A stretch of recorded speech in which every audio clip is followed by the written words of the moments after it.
देख, अगर से तेरे पास दो ऑप्शन है कि एक तो मैं जिम का मेंबरशिप भर सकता हूँ या फिर मैं एक अच्छी डाइट अफोर्ड कर सकता हूँ, तो आँख बंद करके तू अच्छी डाइट अफोर्ड करना, जिम को कैंसिल कर देना। जिम की जगह तू करना होम वर्कआउट, ठीक है। अब मैं ये क्यों बोल रहा हूँ, मतलब जिम को छोड़ दो और होम वर्कआउट क्यों करने को बोल रहा हूँ। तो सबसे पहले देख कि जो मेन काम है वो किसका है, वो है डाइट का, अच्छी क्वालिटी की डाइट का। अब मान ली कि तू एक्सरसाइज कर रहा है, वर्कआउट खा रहा है और तू दाल चावल खा रहा है, क्या तेरी बॉडी बनेगी? नहीं बनेगी। लेकिन वहीं अगर से तू हाई क्वालिटी प्रोटीन खा रहा है, अच्छे से अच्छा गुड डाइट खा रहा है ना, एग्स मिल्क चिकन जो भी है, मतलब हाई क्वालिटी प्रोटीन जिससे अच्छे खासे प्रोटीन कैल्शियम विटामिन डी ये सब चीज़ें मिलती है, न्यूट्रिएंट्स मिलती है बॉडी को, तो अच्छा तू हाई क्वालिटी का डाइट खा रहा है तो तेरी बॉडी घर में ही बन जाएगी ऑटोमेटिकली, है ना। लेकिन तू बस जिम जाने को ये कर रहा है और डे और तेरे पास डाइट के पैसे नहीं है, तो तेरी बॉडी तो बनेगी ही नहीं भाई। क्यों? क्योंकि 60% जो है, 60% बोलो भाई, अगर से तुम खाओगे नहीं तो जियोगे कैसे। देखो, और तुम्हें अच्छे से समझाता हूँ मैं। तो लोग बोलते कि जिम जाने से हाइट शॉर्ट होती है, तो इसी एग्जांपल से बताता हूँ, अच्छे से समझो। तो लोग बोलते कि जिम जाने से हाइट छोटी हो जाती है, वो इसलिए होती है।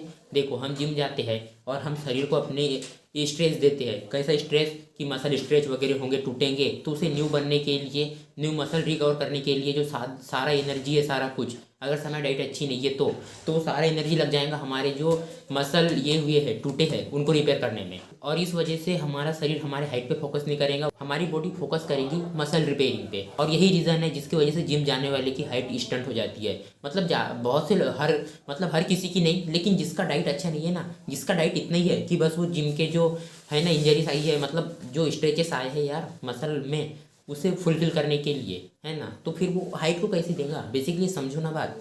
तो अगर से तुम्हारी डाइट अच्छी है ना, तभी जिम जाओ।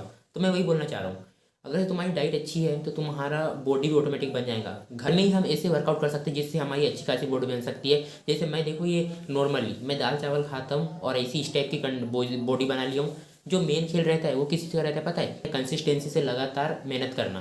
फिर जिम तो कई लोग जाते हैं, वहाँ जाते हैं आलस करते हैं, वापस आ जाते हैं, कोई ढंग का वर्कआउट वगैरह नहीं, और फिर उनकी बॉडी भी नहीं बनती क्योंकि उनकी डाइट भी सेट रहती है। यही रीज़न रहता है कि बहुत सारे लोगों की बॉडी नहीं बन पाती, क्योंकि वो एक तो प्रॉपर रेस्ट भी नहीं करते, प्रॉपर डाइट भी नहीं खाते एंड प्रॉपर वर्कआउट भी नहीं करते।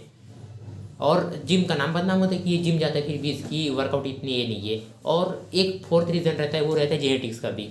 तो कई लोगों को ऐसा रहता है कि अब किसी किसी की जेनेटिक्स में रहता ही नहीं, उनका पेट निकलने का ही रहता है, तो उनको एक्स्ट्रा हार्ड वर्क करना पड़ता है, तो कई साल तक जाते हैं, उसके बाद जाके उनकी बॉडी बनती है। और कई लोग देखना 6 महीने का ये ऐसे शोल्डर ट्राइसेप्स सब बन रहे हैं उनके, ये डोले सोले निकल रहे हैं ऐसे। क्यों? क्योंकि उनकी जेनेटिक्स भी अच्छी है। हम डायरेक्टली ये भी ब्लेम नहीं कर सकते, लेकिन पीपल ना, बहुत सारे लोग कामचोर होते हैं, वो उतना अपने आप को पुश करना ही नहीं चाहते। भाई जितना पुश करेंगे उतने ही तो बॉडी में स्ट्रेचेस आएंगे, उतने ही तो हमारा मसल बिल्डिंग होगा वापस रिकवर होके, अगर से अच्छी डाइट रहेंगी तो। इसलिए मैं बोलता हूँ कि अगर से तुम्हें ऑप्शन मिल रहा है कि एक तो जिम का मेंबरशिप भरूँ या फिर मैं अच्छी डाइट चूज़ करूँ, तो भाई तू डेफिनेटली अच्छी अच्छी डाइट चूज़ कर। घर में आराम से पुलअप मार सकता है क्या नहीं? पुशअप मार सकता है, स्क्वाट मार सकता है, गैस सिलेंडर कंधे पर रख के। बहुत से होम वर्कआउट होते हैं, सब बहाना रहता है। एंड नेक्स्ट वीडियो में लाऊंगा होम वर्कआउट पे ही, कि तुम कैसे कौन से वर्कआउट कर सकते हो होम में ही, घर में ही, जिससे तुम्हारी अच्छी खासी फिजिक उभर कर आएंगी।